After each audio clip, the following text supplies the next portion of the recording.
Direto do plenário está de volta, já com imagens, para a continuação dos trabalhos na segunda parte da sessão da tarde desta quarta-feira. Pois não, senhor presidente, eminentes pares, retomando a apresentação das razões, que aliás são próprias, como todos sabemos, da fundamentação, que é a exigência constitucional das decisões, e retomo, portanto, a fundamentação dizendo que não se desconhece que a atuação do colaborador guia-se comumente pelo anseio da concessão de benefícios. A implementação da sanção premial, segundo já se sinalizou nesse plenário, não se condiciona, todavia, ao êxito da pretensão acusatória. Vale dizer, se o colaborador adimplir suas obrigações negocialmente assumidas, não é a eventual improcedência da acusação que esvaziará automaticamente os benefícios avançados. Em outras palavras, a concessão de benefícios em favor do colaborador não depende necessariamente da condenação de corréus. E cito, a propósito, na linha da ausência de necessária vinculação entre a concessão de sanções premiais e o resultado do exame do mérito de eventual acusação, a lição já de todos conhecida nesse Supremo Tribunal Federal, do ilustre professor Pier Paolo Cruz Bottini, que trata da matéria sobre homologação e sentença na colaboração premiada na ótica do Supremo Tribunal Federal, em obra específica sobre colaboração premiada, organizada pelo ilustre professor em coautoria com a eminente ministra Maria Tereza de Assis Moura.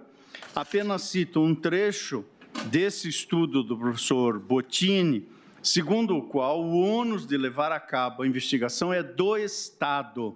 Sua capacidade apuratória não pode afetar os benefícios propostos, decorrendo de uma valoração positiva do material apresentado, feita por seus próprios agentes em um momento inicial. Se o colaborador fez sua parte, manteve sua versão, apresentou indícios e elementos reconhecidos como relevantes, fará jus ao benefício, ainda que as apurações não sigam adiante, escreve o professor Pier Paolo Bottini. Em idêntico sentido, o ilustrado professor das Arcadas também menciona, na citada publicação, seguimento de voto proferido oralmente pelo nosso eminente decano, ministro Célcio de Mello, na questão de ordem extraída da PET 7074 de nossa relatoria e julgada esta QO nesse plenário em 29 de junho de 2017. São lições do nosso decano citadas pelo professor Bottini, de Sua Excelência o ministro Célcio de Mello. Há situações em que o agente colaborador procede ao adimplemento integral de suas obrigações, age de maneira muito clara, procede ativamente, colabora com os órgãos incumbidos da persecução penal e, muitas vezes, por falha do aparelho de Estado, por falha da Polícia Judiciária, por falha do Ministério Público, os resultados pretendidos não são atingidos. E, a partir dessa citação, prossegue o professor Pier Paolo Bottini. Embora o ministro ressalve ao final que tal matéria ainda merece mais reflexões, parece clara a sua inclinação à admissão dos benefícios acordados quando o insucesso das investigações decorre da conduta estatal ineficiente. Naquele mesmo julgamento, me permito citar nesta mesma linha seguimento do voto proferido pelo eminente ministro Alexandre de Moraes, cujo trecho peço licença para aqui referir. Disse Sua Excelência: a colaboração premiada é estipulada pelas partes em consenso, há um controle jurisdicional formal pelo relator, que pode somente analisar a conveniência dentro do juízo de legalidade. Uma vez eficiente essa colaboração, na decisão judicial, no caso, aqui, e Sua Excelência referia-se ao Supremo Tribunal Federal, o juízo colegiado. Aqui, no acórdão, o órgão colegiado analisará se foi eficaz e eficiente. E como bem lembrou o ministro Célcio, concluiu o ministro Alexandre, quais pontos não foram obtidos e se a culpa foi do agente colaborador ou não, fecho aspas da citação. Como se vê, a compreensão desse tribunal se inclina no sentido de que, de fato, a sanção premial não é dependente ou condicionada a um provimento condenatório. Cito na mesma direção a doutrina de Renato Brasileiro de Lima, que está no voto, e me excuso da leitura.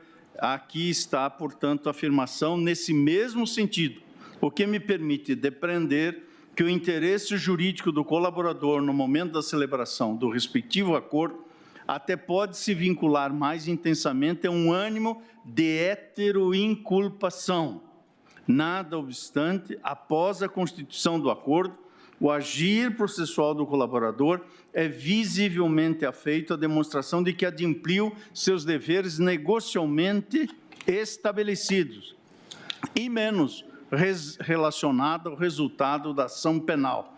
Esse, aliás, é precisamente o caso dos autos, como adiante irei explicitar. Mas, nesse ponto, não há, por assim dizer, maiormente na fase das alegações finais ou de alegações finais, comprometimento do colaborador com a tese acusatória, de modo que, sequer em tese, o colaborador, ao menos em meu modo de ver, com toda a vênia da compreensão em sentido contrário, sequer em tese funciona como assistente do Ministério Público, o que, aliás, é vedado pela lei, artigo 270 do Código de Processo Penal. A rigor, portanto, permanece sendo do titular da ação penal e não do colaborador o ônus processual da desconstituição do estado de inocência presumido dos corréus, garantia constitucional sobre a qual dúvida não pode haver. Incumbe ao colaborador a demonstração de que cumpriu com as obrigações negocialmente assumidas diante do Ministério Público. Nesse sentido, ao invés de assistente de acusação, o colaborador é comumente alvo de potenciais tensões com o próprio dominum litis. Aliás, esse tribunal, em alguns casos, tem precisamente examinado pedidos de rescisão, embora excepcionais, mas tem examinado essas tensões do próprio colaborador com o dominum litis, na medida em que almeja evidenciar, ou não, o adimplemento do pacto processual, cenário que, como se sabe, não é imune a dissenso. Sopeso ainda que a ordem de apresentação de alegações finais entre acusação e defesa, além da distribuição do ônus da prova no direito processual penal, considera um natural equilíbrio que inexiste entre as forças persecutórias e o cidadão. Esse desequilíbrio parte, portanto, da hipossuficiência processual, não se trata aqui de hipossuficiência em sentido material, mas da hipossuficiência processual do acusado. A prerrogativa de oitiva, após a manifestação da acusação, nessa perspectiva, funciona como um modo ou uma tentativa de se estabelecer um mínimo de equilíbrio de forças no processo penal. Em outras palavras, além da questão atinente ao ônus da prova, a garantia de oitiva posterior da defesa, em razão das características e prerrogativas das forças persecutórias, traduz o implemento da necessária substancial paridade de armas entre partes contrapostas. Essa lógica não se transporta mecanicamente à espacialidade da colaboração premiada. Isso porque a colaboração, longe de refletir o poderio do agente colaborador, representa uma das possíveis formas do exercício da ampla defesa, que se exercita não apenas em oposição à pretensão acusatória, mas inclusive sob o viés da pretensão de alcance da sanção premial.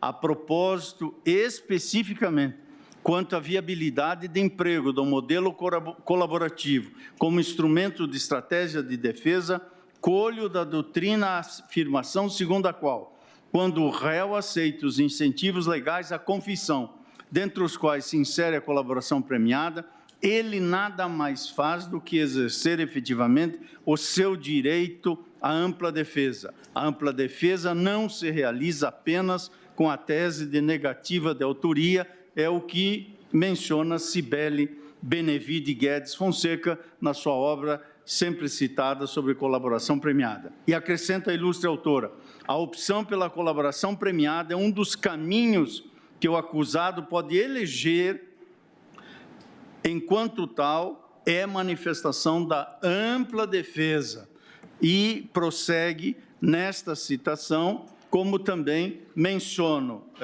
da doutrina, a obra do ilustre autor Marcos Paulo Dutra Santos sobre colaboração premiada. Cito a contribuição que se encontra reproduzida neste voto. Portanto, a colaboração premiada se insere no catálogo de meios, pelo menos em tese, inerentes ao exercício do direito de defesa constitucionalmente garantidos aos acusados em geral.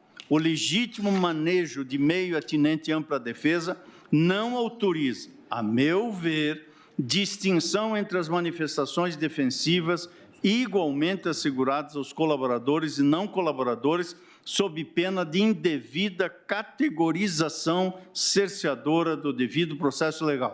Ou seja, em outras palavras, a adoção de certa estratégia defensiva não funciona como causa determinante da ordem de manifestação processual de cada acusado. Essa realidade, aliás, não é estranha na hipótese que já mencionei da chamada de corréus.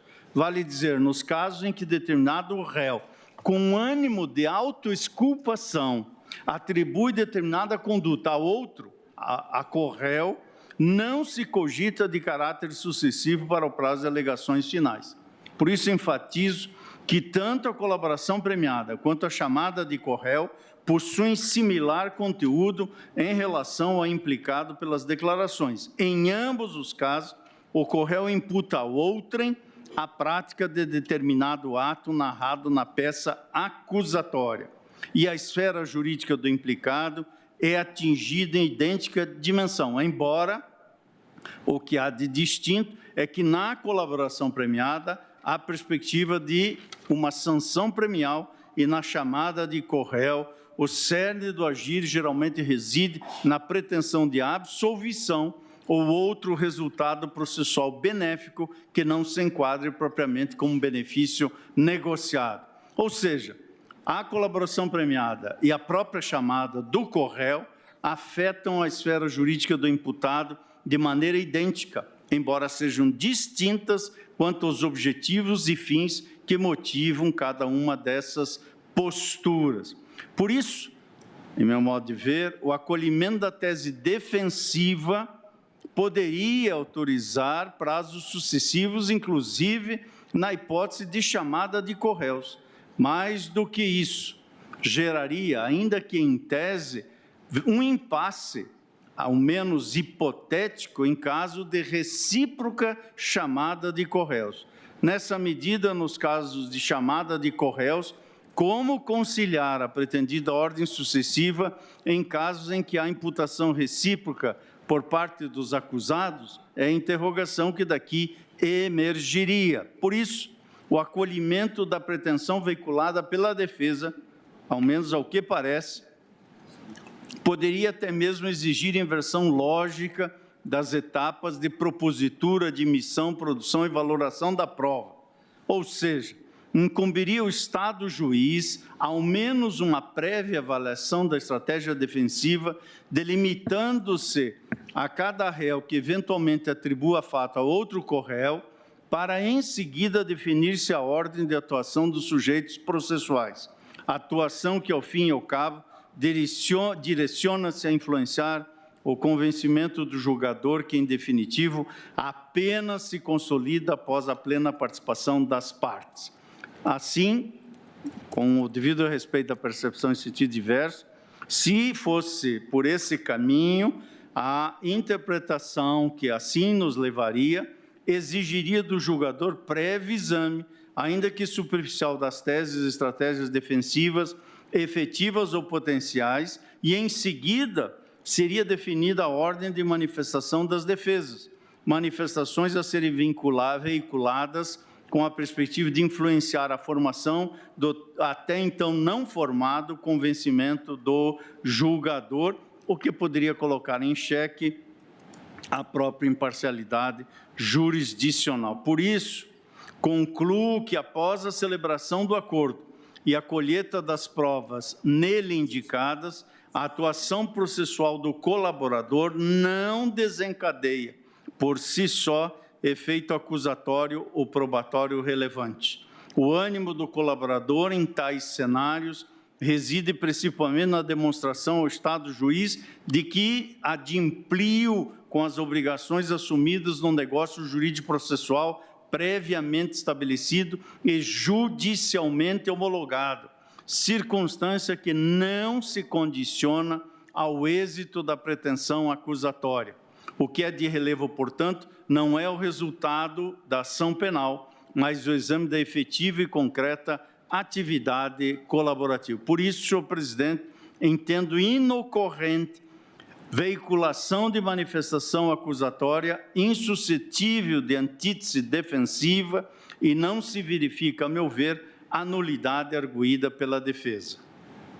Nada obstante, mesmo que eventualmente se reconhecesse a ilegalidade decorrente desse proceder, imaginemos por hipótese que se admita uma ilegalidade decorrente desta conduta e que configurasse nulidade processual. Como se sabe, a nulidade processual se subordina à existência de prejuízo que legitime sua proclamação. Caberia, portanto, examinar a eventual repercussão da cogitada ilegalidade na validade da marcha processual.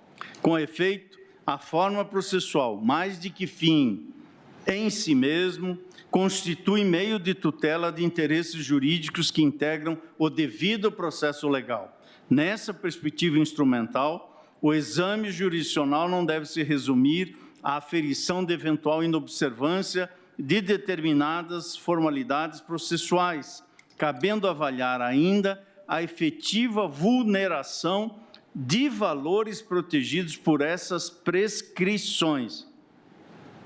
E cito, nesse sentido, doutrina balizada, segundo a qual, a partir da Constituição e dos direitos e garantias por ela assentados, o controle da forma dos atos processuais se apresenta intrinsecamente ligado ao princípio do devido processo legal, o qual tem por objetivo a proteção da ampla defesa do contraditório e do próprio sistema acusatório. No âmbito do estudo das nulidades do processo penal, o que deve ser analisado é a eficácia do direito fundamental que a forma tutela, escrevem Vinícius Gomes Vasconcelos e Giovanni Agostini Saavedra, no texto Nulidades no Processo Penal, em busca de novas premissas na obra Temas de Ciências Criminais, que aqui cito. Nesse sentido, portanto, o procedimento é concebido como meio de tutela e concretização do devido processo legal e, no caso concreto, mais especificamente, de salvaguarda do exercício da ampla defesa e do contraditório. Em outras palavras, o que deve ser verificado é a eficácia ou ineficácia do interesse jurídico subjacente que a forma processual tutela. Portanto, o que sopeso é a ausência de prejuízo não funciona como causa saneadora ou meio de convalidação de nulidades. A existência de prejuízo, ao revés, atua como uma circunstância essencial à própria configuração da nulidade, perspectiva que, como disse, deve ser sopesada pelo Estado juiz no momento de sua decretação. Portanto, a par da existência de prejuízo como condicionante à configuração de nulidade, aqui se mencionou, neste caso, na sustentação do ilustre Procurador-Geral da República, o brocardo pas de nullité sans grief, que tem precisamente este sentido, e que está no Código de Processo Penal, artigo 563. Nenhum ato será declarado nulo, diz a lei processual penal. Nenhum ato será declarado nulo se da nulidade não resultar prejuízo para a acusação ou para a defesa. Acrescento dizendo que a verificação da ocorrência de prejuízo figura, pois, como projeção do princípio da instrumentalidade, que guia o regime das nulidades processuais. É farta a jurisprudência deste Supremo Tribunal Federal na linha de aplicação desse artigo 563. E mais, o Supremo tem assim entendido, seja nulidade relativa, seja nulidade absoluta. Isso está, entre outros julgados, no habeas corpus 85155, da relatoria da eminente ministra Ellen Grace, e também na doutrina clássica. Cito a propósito a obra da sempre lembrada professora Ada Pellegrini Grinover, em coautoria com os demais coautores que aqui menciono, especificamente a obra sobre nulidades no processo penal, aonde, com todas as letras, se afirma, seja o prejuízo evidente ou não, ele deve existir para que a nulidade seja decretada. E nos casos em que ficar evidenciada a inexistência de prejuízo, não se cogita de nulidade, mesmo se tratando de nulidade absoluta, diz a professora, saudosa professora Ada e seus coautores na obra que menciono aqui da edição de 2007. Não por outra razão, outro artigo do Código de Processo Penal, que é o 566, vai na mesma direção. Não será declarada a nulidade de ato processual que não houver influído na apuração da verdade substancial na decisão da causa. E, senhor presidente, não por outra razão, este tribunal editou o verbete 523, súmula desse Supremo Tribunal Federal. O que enunciou esse tribunal nesta súmula? Cito, no processo penal, a falta de defesa constitui nulidade absoluta, mas a sua deficiência só o anulará se houver prova de prejuízo para o réu. Súmula deste tribunal, tratando de nulidade absoluta e prejuízo. Portanto, como corolários do princípio que diz respeito ao prejuízo em matéria de nulidade, eu examino ainda, à guisa de cumprir o dever de fundamentação das decisões, duas facetas que daí advêm, uma relativa ao interesse, outra à causalidade, ou seja, a consequencialidade. E digo que o gravame gerado a partir da alegada nulidade não se traduz simplesmente a partir da existência de um provimento condenatório, ou seja, não há uma nulidade aqui que poderia dizer-se in re ipsa. É imperioso que o interessado evidencie certo nexo causal entre a suposta irregularidade e a vulneração ao devido processo penal ou ao resultado da ação penal. Nesta mesma linha, volto a citar a obra de Ada Pellegrini Grinover, Antônio Scarance Fernandes e Antônio Magalhães Gomes Filho, segundo os quais a decretação da invalidade do ato praticado de forma irregular, com sua consequente renovação, segundo o modelo legal, deve estar igualmente sujeita a uma apreciação sobre as vantagens que a providência possa representar para quem invoque a irregularidade. Não por outra razão, no habeas corpus 119.372, o saudoso ministro Teori Zavascki assentou o seguinte, em julgamento de 4 de agosto de 2015, o reconhecimento de nulidade dos atos processuais demanda em regra a demonstração do efetivo prejuízo causado à defesa técnica. Vale dizer, o pedido deve expor claramente como o novo ato beneficiaria o acusado. Sem isso, disse o saudoso ministro Teori, estar-se-ia diante de um exercício de formalismo exagerado que certamente comprometeria o objetivo maior da autoridade jurisdicional. Portanto, diante da controvérsia em exame, se se chegasse a esse ponto, ou seja, o ponto de admitir ao menos em tese uma ilegalidade, caberia a demonstração da sua projeção em relação à utilidade da postulada renovação de atos processuais. Ou seja, seria o caso de indicação de qual afirmação com conteúdo acusatório, quais elementos probatórios não foram suscetíveis de potencial impugnação por parte da defesa do paciente. Em outras palavras, desvela-se indispensável a aferição de eventual inobservância de ciência bilateral de determinado ato processual, bem como a impossibilidade de, a tempo e modo, de fazer uma explicitação de manifestação defensiva em sentido contrário. Aliás, em casos mais graves ou tão graves quanto esse, nos quais houve efetiva inversão entre manifestação das partes, esta Suprema Corte não conferiu caráter absoluto à garantia da última palavra pela defesa, que reputa um caso grave.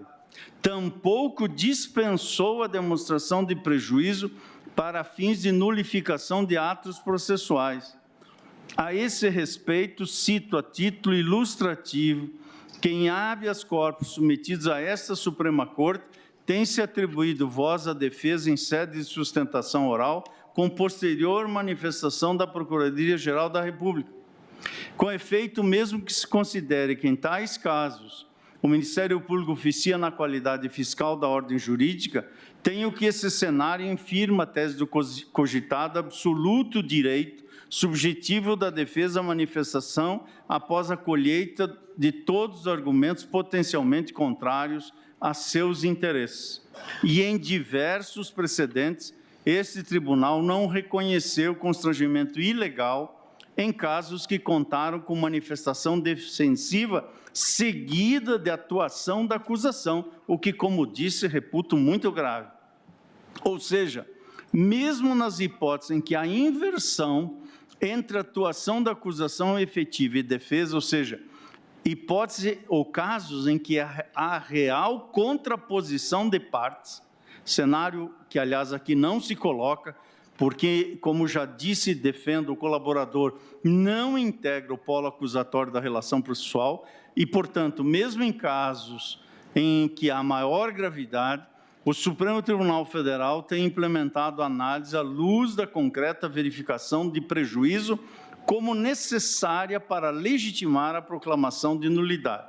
Leio, por exemplo, trecho da decisão contida no habeas corpus 130.433, julgado perante a primeira turma em 20 de junho de 2017. Vejamos só. A manifestação do Ministério Público, apesar de posterior às alegações finais da defesa, abarcou exclusivamente questões de direito, as quais já haviam sido articuladas pela defesa e sobre as quais o magistrado poderia ter se manifestado de ofício, inexistência de prejuízo, habeas corpus denegado, o que é efetivamente gravidade indiscutível. Outro caso, quando a defesa argue questão preliminar nas alegações finais, é legítima abertura de vista e a manifestação do Ministério Público, pois em tal caso é de rigor que a outra parte se manifeste em homenagem ao princípio do contraditório, cujo exercício não é monopólio da defesa. Recurso de habeas corpus 104.261 da relatoria do eminente ministro Dias Toffoli, julgado neste plenário em 15 de março de 2012. Outra hipótese da relatoria da eminente ministra Rosa Weber, habeas corpus 137.772, julgado em 28 de setembro de 2019. Disse Vossa Excelência, ministra Rosa, a ausência de demonstração de prejuízo obstaculiza o reconhecimento de nulidade do ato, que, como sei, é a posição reiterada por coerência de Vossa Excelência. E em linha semelhante, mas equacionando questão atinente à inversão na seara probatória, este tribunal também condicionou o reconhecimento da nulidade à demonstração de prejuízo. Cito o precedente do sempre lembrado eminente ministro Nelson Jobim, no habeas corpus 78.245. Disse Sua Excelência nesse julgamento ao ter assento nesse Supremo Tribunal Federal na segunda turma. A nulidade parcial do processo por inversão da ordem processual só deve ser reconhecida se causar prejuízo à parte. E em hipótese diversa, qual seja na ambiência de atos contraditórios da defesa, a segunda turma desse Supremo Tribunal Federal, no habeas corpus 108.476, da relatoria do eminente ministro Gilmar Mendes, em 27 de março de 2012, sobre a inversão da ordem de apresentação das alegações finais, aonde se cogitou de nulidade, concluiu-se pela não ocorrência. Neste caso, é uma hipótese diversa, eis que aqui a defesa convergiu, segundo o eminente ministro relator, para a ocorrência da suposta nulidade, porquanto se antecipou a intimação legal a fim de apresentar as suas alegações finais. A matéria subjacente desse precedente é diversa, mas, de qualquer maneira, o tribunal, ao verificar que a defesa teria concorrido para a irregularidade, não reputou presente constrangimento ilegal a corroborar, na minha óptica, que, eventualmente, a inobservância da cogitada ordem de manifestação processual não gera, como consequência necessária, a invalidação processual. Pois bem, senhor presidente, aqui rumo para a parte final do voto, pedindo escusas pelo alongado, mas, como sabemos, a matéria é de uma relevância inquestionável e eu faço em homenagem a ambas as partes e aos jurisdicionados para prestar contas do estudo que fiz para consolidar, como estou aqui a apresentar, o entendimento que originariamente apresentei perante a segunda turma. No caso concreto, verifico que a ilustre defesa, com todas as vênias, sequer alega que a ordem entre as alegações finais apresentadas pelas respectivas defesas de agentes colaboradores e não colaboradores teria causado efetivo, concreto e específico prejuízo ao exercício contraditório. A argumentação cinge-se ao apontamento de que a concessão de prazo comum para a apresentação de alegações finais de acusados colaboradores e não colaboradores configuraria constrangimento ilegal. É claro que não se trata de impor à defesa a demonstração, por exemplo, de que seria, caso de absolvição, a observância da ordem processual sucessiva que entende adequada. O que se pontua é que caberia a indicação de que, no caso concreto, apenas essa cronologia concretizaria ao devido processo legal. Dito de outra forma, caberia, a meu ver, ao impetrante o apontamento de qual, em tese, argumento ou elemento probatório não teria, em razão da ordem processual adotada, sido passível de oposição oportuna. E mais, não se indica que se deixou de franquear a narrativa acusatória, possíveis teses e argumentos, as provas amealhadas ou eventuais elementos de corroboração das atividades colaborativas desencadeadas no transcurso da ação penal.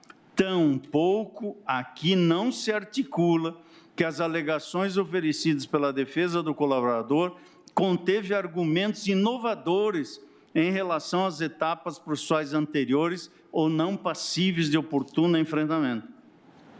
Portanto, o ponto central da questão é a efetiva observância substancial ou não do contraditório, aspecto cuja vulneração, com toda a vênia, a defesa não logrou demonstrar para fins de se reputar presente causa de constrangimento ilegal. Ao revés, ao menos do que vi dos autos, o que se evidencia neste caso foi e é a plena preservação do exercício do contraditório. E me explico. A ausência de inovação, a partir das alegações finais do colaborador, neste caso, a ausência de inovação já havia sido pontuada na sentença. Leio trechos da sentença. Não há falar sequer em cerceamento de defesa, pois os acusados colaboradores foram interrogados sob exame cruzado no momento próprio, e mesmo antes, as defesas dos demais acusados já sabiam o que eles, em geral, tinham a dizer em seus depoimentos, já que a denúncia foi instruída com cópia de seus depoimentos prestados nos acordos de colaboração, trecho que reitero nessa altura do voto. E isso foi reafirmado nas informações que recebi como prestadas pelo juízo de primeiro grau. Disse o juízo em documento que está nos autos. Houve argumentos buscando reforçar a colaboração prestada e pedidos para que sejam aplicados os benefícios máximos possíveis previstos no acordo celebrado. Não há nas alegações finais desses réus nenhuma inovação argumentativa, fática ou probatória que possa importar em prejuízo às demais defesas, é a informação que recebi do juiz de primeiro grau. E friso que sequer há indicação na impetração, com toda a vênia, de que segmentos veiculados nas alegações finais do colaborador tenham sido sopesados como fonte de convencimento do juízo, ou que tenham concorrido para a formulação da sentença condenatória. Verifico que as alegações finais apresentadas pelo colaborador Edson Krumenauer centram-se em alegações de cunho genérico e no esforço de demonstração específica de adimplemento do acordo firmado com o Ministério Público, em argumentação sintética. Em consideração às peças das demais defesas, apontou-se o que cito aqui literalmente. Em diversas passagens de suas alegações finais, o Ministério Público Federal reconheceu a relevância da contribuição dada por Edson na revelação dos fatos descritos na denúncia e, sobretudo, afirmou a corroboração dos elementos probatórios indicados pelo defendente, quando levou tais episódios ao conhecimento da acusação pública. E concluo a citação que faço. Como retrato da extensão da abrangência e da relevância de seu discurso, merece ser mencionada a quantidade de vezes em que o teor do interrogatório judicial de Edson foi reproduzido na argumentação final do Ministério Público a demonstrar a procedência do pedido condenatório deduzido na denúncia, fecho aspas. Portanto, ao final, a defesa do colaborador cingiu-se a postular a concessão de sanção premial, não formulando, ao menos do que li e do exame que fiz, não formulando qualquer pleito condenatório em relação a corréus, inclusive ora o paciente. Ademais, a defesa teve acesso integral à imputação e eventuais elementos probatórios, descabendo proclamar nulidade com lastro exclusivo na alegada inobservância de ordem de manifestação processual. E mais, no caso concreto, defesas de não colaboradores teriam apresentado novos documentos em sede de alegações finais. Embora o juízo de primeiro grau tenha reputado inoportuna a produção probatória nessa fase, do que depreendo dos autos, propiciou manifestação, ainda que restrita a esse ponto, às defesas de todos os acusados. Nada obstante, nos termos das informações prestadas pelo juiz da causa, a defesa dos réus Maurício de Oliveira Guedes e Márcio de Almeida Ferreira optaram por não complementarem suas alegações finais. Estou citando, inclusive, no tempo verbal, literalmente a informação prestada. Mas, de qualquer sorte, a informação é que não houve manifestação adicional como facultado. Esse cenário, ao menos em meu ver, depõe em favor da condução processual pautada pelo respeito substancial ao exercício do contraditório assegurado aos acusados. E arremato, senhor presidente, salientando que a observância da ordem sucessiva do momento, ou no momento, melhor dizendo, dos interrogatórios judiciais, na fase probatória, portanto, ao invés de fortalecer a tese defensiva, robustece a demonstração da plena observância do direito de defesa do paciente. Com efeito, a autodefesa nessa espacialidade, a meu ver, foi plenamente assegurada, na medida em que possibilitada prévia ciência e oportuna reação em face das declarações, ou seja, com conteúdo de depoimento, declarações prestadas pelos colaboradores na etapa instrutória. Por essas razões, nada obstante, considerando as relevantes sustentações orais levadas a efeito, e nomeadamente cumprimentando as sustentações do professor ilustre advogado, doutor Marcos Criciúma, não me convenci da tese em sentido diverso da manifestação que eu já houvera feito perante a segunda turma, e neste habeas corpus 166-373, considerando a ausência de constrangimento, bem como a inocorrência de prejuízo decorrente da alegada irregularidade, voto pela denegação da ordem, e é assim que voto, senhor presidente. Ministro Fachin, parabenizando Vossa Excelência pelo voto extremamente elucidativo para todos nós como votar. Posteriormente, eu comunico aos advogados presentes e aos colegas que nós vamos continuar o julgamento na data de amanhã com o voto do ministro Alexandre de Moraes, seguindo-se os demais votantes. Então, eu declaro encerrada a sessão, agradeço a presença do Procurador-Geral, doutor Alcides Martins, com quem tive a oportunidade de manter contatos lá no Rio de Janeiro, tanto quando eu era promotor de justiça, depois juiz de direito. Agradeço a presença dos advogados, funcionários e imprensa e declaro encerrada a sessão.